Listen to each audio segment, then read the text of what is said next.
Well, there's this big crisis in cosmology right now, and we're on a long-term program to try and get the data to resolve that crisis, which in the end may point to the existence of another process other than gravity that has built the universe that we observe today. Greg Bothin is one of many astronomers who want to determine why the distribution of matter in the universe seems more clumpy or clustered than is predicted by the Big Bang Theory. This basic question has a lot of implications for science, because one possible explanation is that there is another force in the universe of which man is unaware. To help them understand this phenomenon, astronomers around the world are trying to measure what the distribution of mass is in the nearby universe. Dr. Bothin's team at the University of Oregon uses the internet to operate and retrieve data from a telescope 10,000 miles away.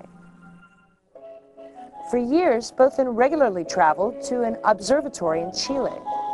The Cerro Tololo Inter-American Observatory is one of the best places on Earth to gather such data, but it's located in an isolated area, the foothills of the Andes Mountains.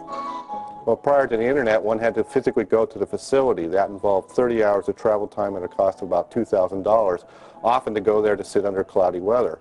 With the establishment of the internet, one can schedule time in advance, stay home, conduct the observations remotely, and deliver the data back to your home site directly through the internet. Bothin analyzes the images while working at his desk. He also uses the internet to check hourly satellite photos of weather conditions around the observatory.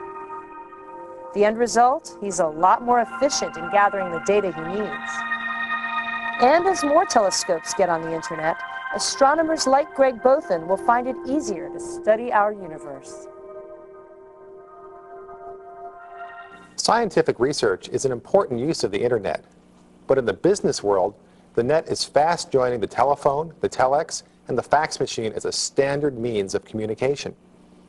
While there's been some controversy over how a few businesses have tried to use the net, most companies have found a way to offer goods and services without offending those who think that advertising on the internet is inappropriate.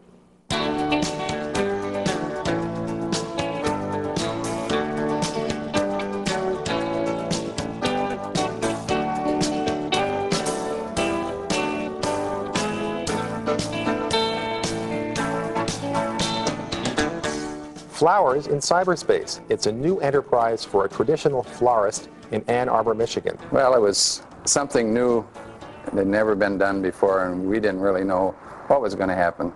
We've been real pleased with this. We came online in February, and by Mother's Day, this system was generating almost as many orders as what we were receiving from our FTD wire service. Anyone with the ability to receive graphic images via the internet can view a variety of bouquets offered by Grant's Flowers. Find something you like, and you fill out an electronic order form telling where and when you want them delivered. Payment is by credit card. Well, the biggest thing is it's convenient for people. They don't have to leave their offices or businesses. They don't have to go to the phone.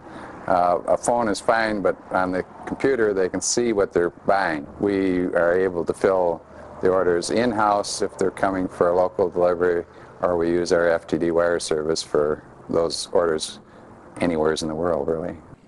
Grant's Flowers is part of an electronic mall created by a small internet provider in Ann Arbor, John Zeef of Branch Information Services. Zeef's mall offers advertising from a variety of small businesses, including a bookstore, a lawyer, and a company selling exotic teas. I really feel we're on the edge of something. When we started, we were making cold calls and trying to convince people to do this.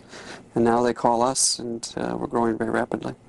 At Grant's Flowers and Greenhouses, they believe they have planted a seed which will blossom into a major moneymaker. To view the bouquets offered by Grant's Flowers requires a bit more than a plain vanilla internet account. You must have, at a minimum, what's called a slip, or a PPP account. Now, what those initials mean isn't important, but with either account and software for receiving graphic images, you'll find the internet is an even greater resource. The software that we use to view the flowers is one of the coolest programs for internet users. It's called Mosaic. And although it's true that you're likely to see more advanced internets using it, Mosaic actually makes the internet a lot more user-friendly and is really good for beginners. It's a program that works as a browser with the World Wide Web, letting you find information more easily. Mosaic and programs like it are the future of the Internet. These programs make it easier for non-geeks to use the net.